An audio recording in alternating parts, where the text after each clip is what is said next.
The Word of God is alive and powerful, sharper than any two-edged sword, piercing even to the dividing asunder of the soul and the spirit and of the joints and the marrow, and is a critic of the thoughts and intents of the heart. Ang tibuok nga kasulatan, gipaginhawa sa Dios ug may kapuslanan alang sa pagpanudlo, alang sa pagpamadlong, alang sa pagpanulid, ug alang sa pagmatuto sa pagkamatarong aron ang tao sa Dios mamahingpit masinangkapan alang sa tanang maayong buluhaton.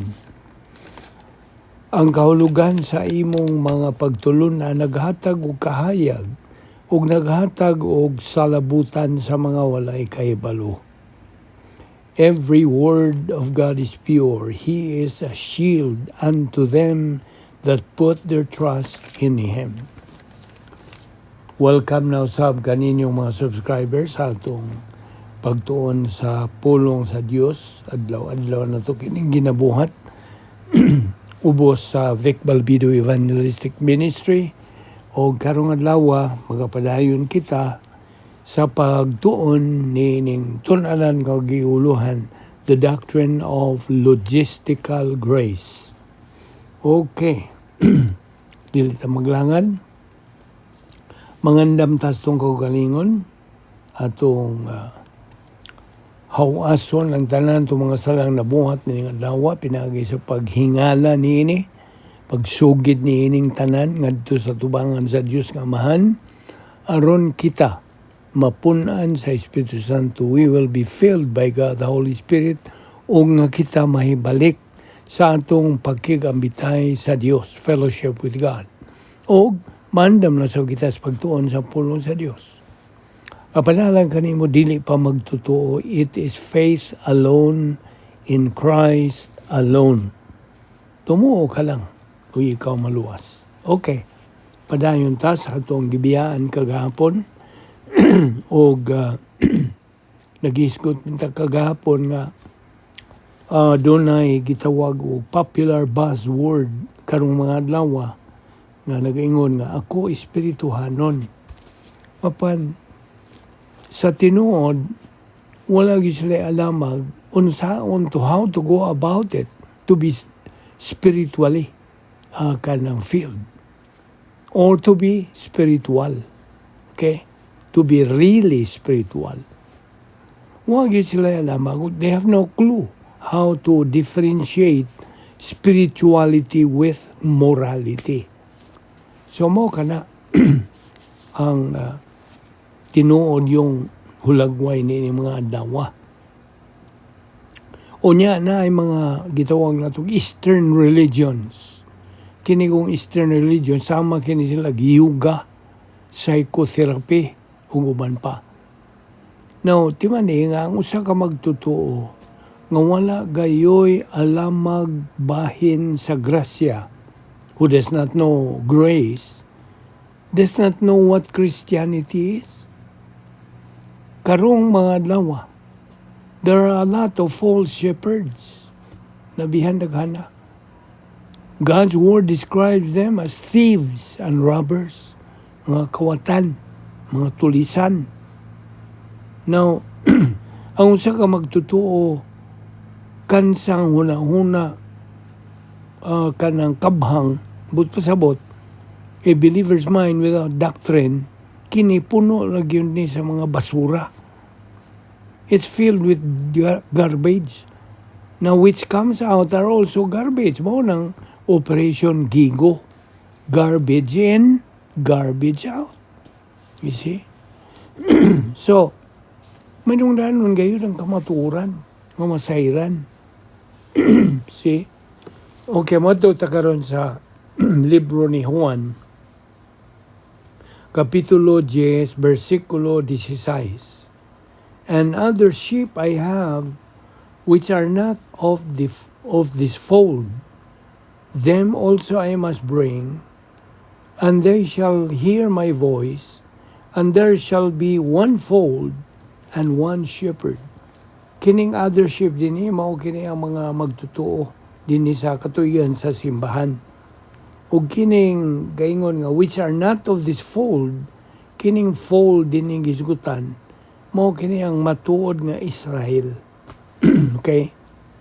Now actually atong lakbitan paghisgot kining mga dispensations, mga katuigan, kapanahunan.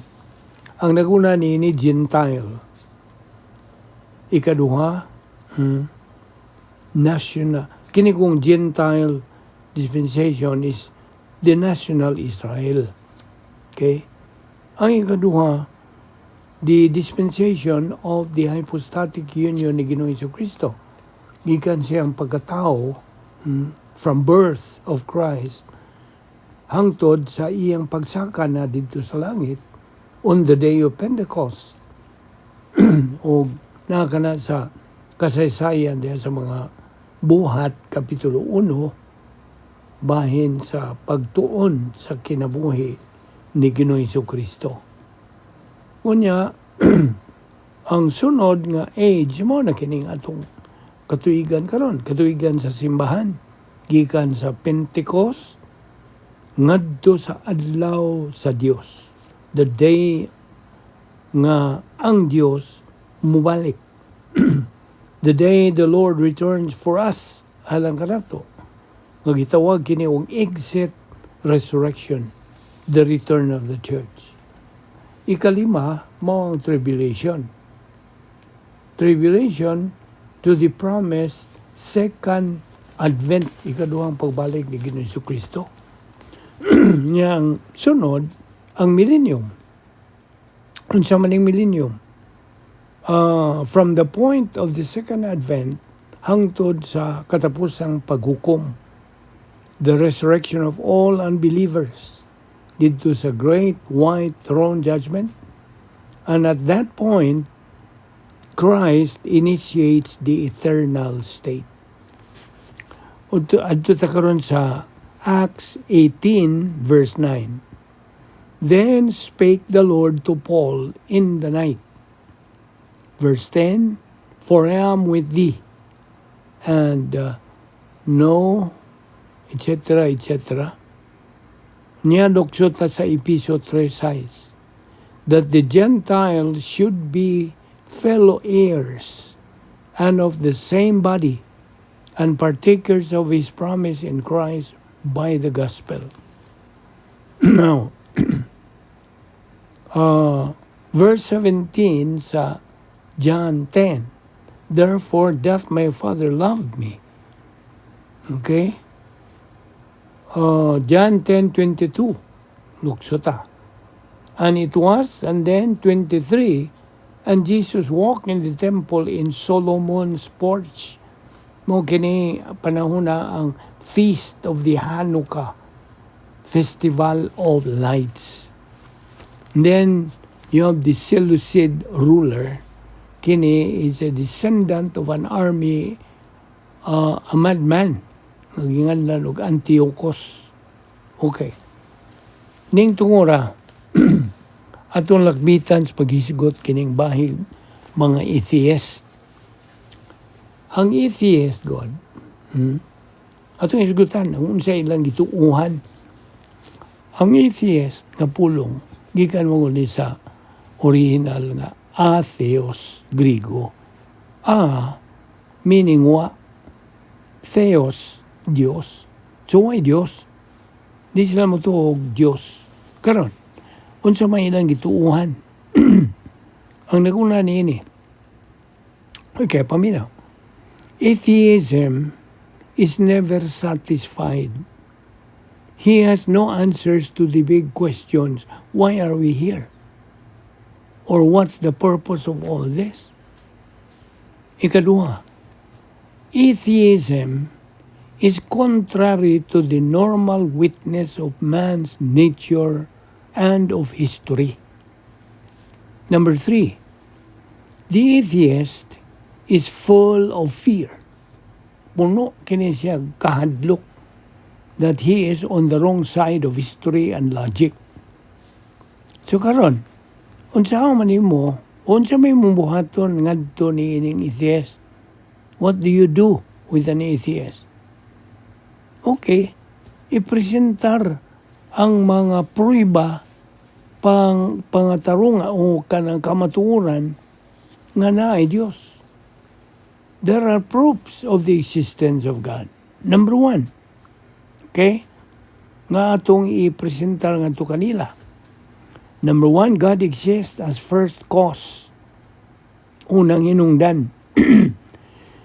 Sa atong bahin, in our case, everything has its cause. Nothing is uncaused. God is the ultimate cause of all things. He is the uncaused cause of all things. O kini siya eternal. Dayon na. Another logical proof. There is a purpose and design in our world. There's got to be a designer behind anything that's been designed. Gusto? Now, tanawa ka lang makita nimo nga building. Okay?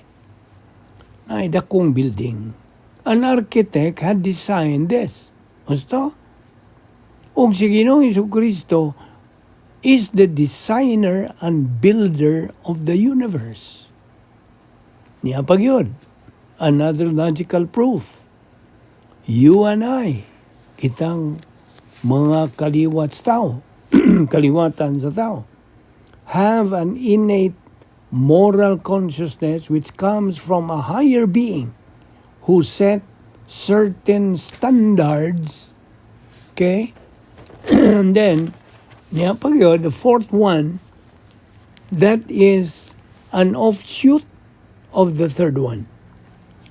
Ang kaliwatan sa tao has a universal religious desire which always suggests the existence of a being higher than they are. Unya, diya pagyoy kalima. Mankind also has an innate idea of a perfect being which cannot come from the finite. Therefore, entonces, it is entirely logical that a perfect being must somehow exist. Namo na, nga itong pagpresitar ngadto sa atheist. Now, balik ta sa mga bersikulo. John 10:24. Then came the Jews around about him, the Lord Jesus Christ, and said unto him, verse 25, Jesus answered them, I told you, and ye believe not.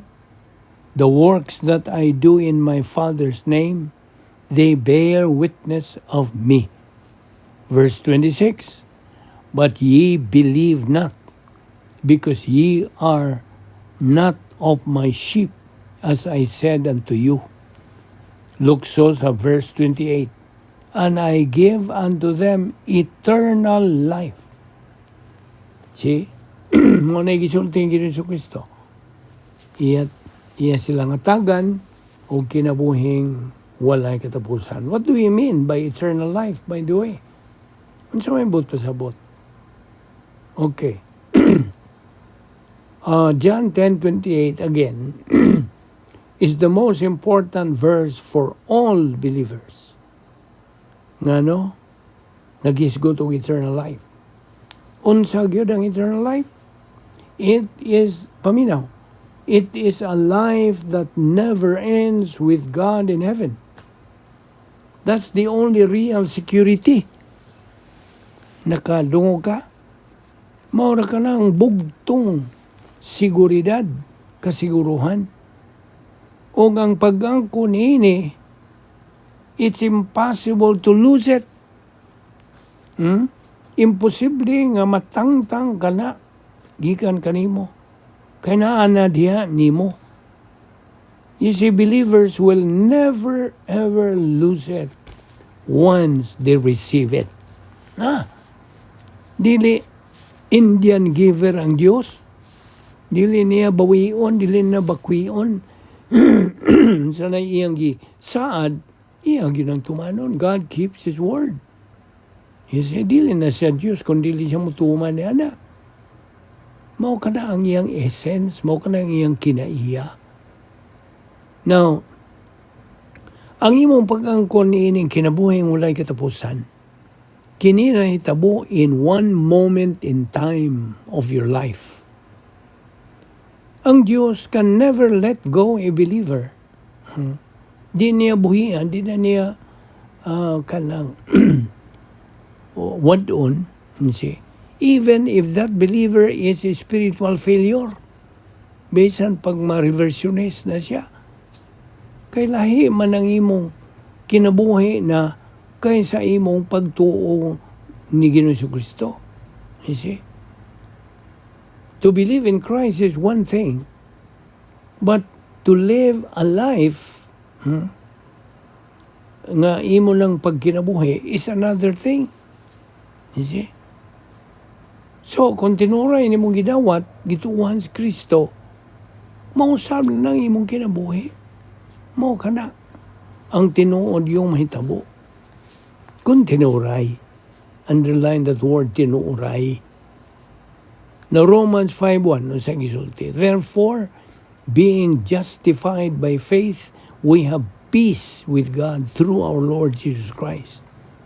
Kining have, kaning justified by faith, kini nagpasabot nga hatagan ka na, gisuluban ka na sa pagkabatarong sa Dios nga hingpit. Hingpit plus R na. See? Kaya ang pagkamatarong sa tao God, minus R raman. Small letter R. Apan ang iya sa Dios, hingpit man, plus R. Dako, capital R.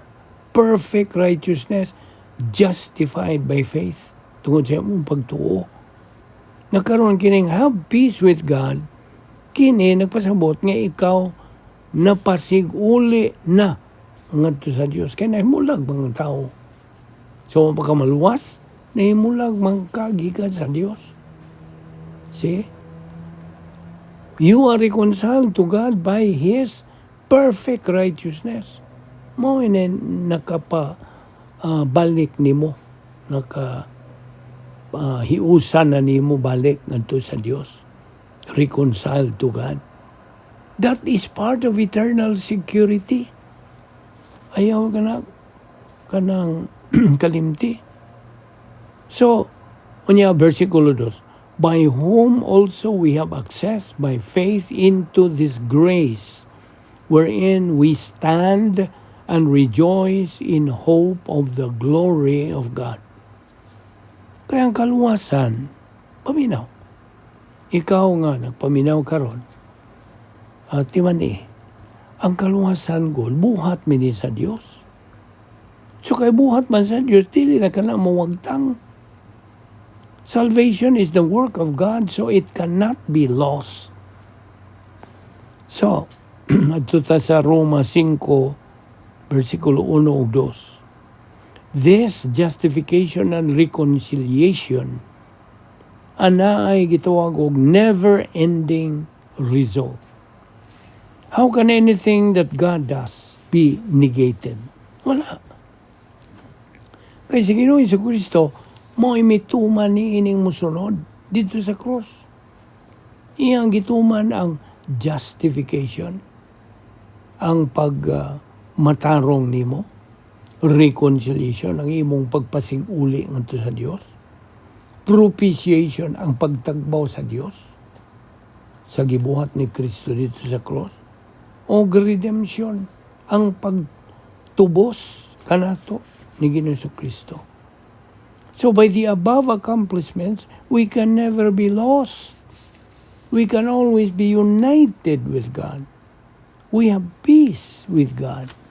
Naanatay kalinaw nga gihatag sa Dios kanato.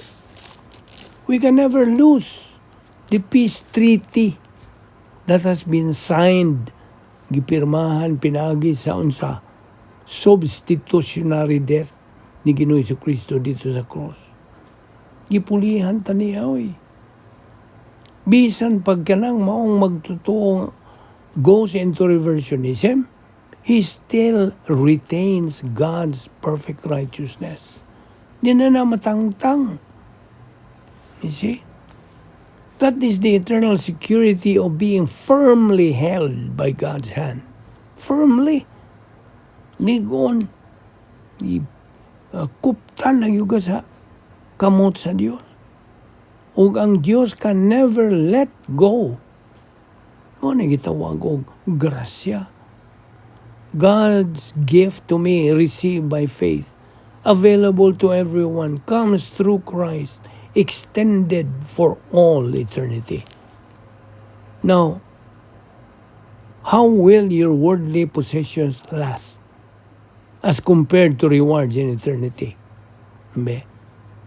Ano sa man mulungtad ka ng imong mga katigayunan o mga kanang mga kalampusan, mga kaadunahan nimo. Asa man kutob, ano sa man mulungtad kung atong itandi sa imong mga ganti dito sa eternidad. You see? So, John 10:28 again, this is the only security a believer can possess. We are bound for heaven because of the work of Christ. Tagalangit na ta. Natingali makadungog mo yung grabiha po na sila angkon mo sila tagalangit na. Yes. Mao ka na nga itong gituuhan kay pulong ka na sa Diyos nga itong gituuhan o itong gihangop itong gibarugan. Barugan na naman Saan mo niyo pagbarog kung di ka mutuon yan na. You see, we are bound for heaven. Ako malikon. Tungod sa buhat ni Kristo. Ayaw pag una-una sa imong buhat, iwan na kapuslanan ikumparar sa buhat ni Kristo. What God gave us can never be taken away. Dili na mabawi, mabakwi. Numdumi ang Roma 8:32. He that spared not his own son, but delivered him up for us all, how shall he not with him also freely give us all things? See? Romans, verse 8, 38 and 39. For I am persuaded that neither so and so and so. Mo ka na, padayon lang. 1 Peter 1:4, to an inheritance incorruptible and undefiled, and that fadeth not away, reserved in heaven for you. Tuwa, gireserba na ang imong panulundon. You see, kung mag-isgot ng security, security in this life, meaning kalibutan na, ang tungipuyan, can easily fade away. Gusto? Apan dili dito sa langit. It's gonna last forever. Nagadungo ka. And that is an ironclad guarantee sa Diyos. Pinagi siyang pulong. You see, ang tanang mga magtutuo ni Kristo, ikaw nga magtutuo, you are going to be evaluated in heaven. They are all going to face the judgment seat of Christ during the Bima. Itawag mo ni Bima seat. Daingan sa judgment seat of Christ. Di magini kay judgment. Di li magkahukman. Kini evaluation time. Himuan og pagtasal ang imong mga binuhatan. All the works while on earth will all be evaluated. Yan, 2 Corintios 5:10, ang gisulti. For we must all appear before the judgment seat of Christ. Kitang we, tanan ng mga church age believers, that everyone may receive the things done in his body according to that he hath done, whether it be good or bad. Naon sa mga yun mga mayong binuhatan, duha ra baga klase. Review naman po ni. What are the good works? There are two kinds of good works. Human o divine. Ang human work, gidefine nato ni og anything and everything a believer does outside of the divine atmosphere. Human. Ito ang gawas. Imong gibuhat kanang mga mayong buhat gawas sa operational divine atmosphere nga supposed to be your place of power na unya ang divine work sa may definition. Everything, anything and everything a believer does inside sa operational divine atmosphere. Kung tuwa ka sa soul, ug magbuhat ka og mga maayong binuhatan, kana mo'y divine work. Ug mao na i-swat didto, mutali na didto sa kanang to be evaluated dito sa langit during the judgment seat of Christ. So, good works in the Christian life is divine good works. Divine. Kaya mo man ay gantihan. Ang human good, di man. Kaya ano man, sa may gantihan nga masunog man. Kaya ka nagitandi man yung human good work o kahoy ko gunog dagami. Dusliti na. Di ba mo sila they are combustible. Apan ang divine good work dili. Kaya kumpara kini og silver, gold, precious stones. Dusliti na, masunog ka na. Dili. Mora na mo lang hutay, umaw ka na pagagantihan sa Diyos during the judgment seat of Christ. See? Ang usa ka magtutuo can only produce divine good when he resides in the operational divine atmosphere. Ug that is the only good that is rewardable. Kadungog ka, mora na ang pagagantihan. All other else is not. Dili. Again, divine good works can only be produced by the believer kung tuwa siya sa sulod sa iyang royal palace. Harianon nga palasyo, operational divine dynasphere. Now, diya sa 1 John 2:28, and now little children abide in him, that when he shall appear, we may have confidence and not be ashamed before him at his coming. Nga way mauwaw dito. Kinarabay uban nga mga magtutong mauwaw. Kasi, ay ganda sa Ford nga mauwaw ko. Ikaw, unsa may muna-una, buod ka mga mauwawan ka dito. Kasi, di pa ka na gusto nga ingnon ka ng Ginoong Kristo. Well done, good and faithful servant. Mao na nga accolade nga imong madawat. Kung nakatuman ka sa plano sa Diyos sa mong kinabuhi, dinhi sa kalibutan. You see? Dinhi natutuman na ang plano sa Diyos sa itong kinabuhi. Dili kay ini kamatay na. Dili na. Ulahin na. So the feeling of the Holy Spirit is an all-important step every believer must make aron siya to be right with God. So eternal security ang tinuod yun. This is one of the most wonderful doctrine in the Word of God. Most wonderful doctrine. So, una nagmayo. Kung ikaw nakapanag-iya na ba ni eternal life. Ikaw nga patalinghog o nakalungog ni nga itong pagtuon bahin ni siguro ha na ikaw na nag-iya na yan ang hingpit nga pagkawatarong sa Diyos pinagi sa imong pagtuo pagdawat kang Ginoong Jesucristo ingon nga imong manluluwas o Diyos. We will continue this discussion tomorrow.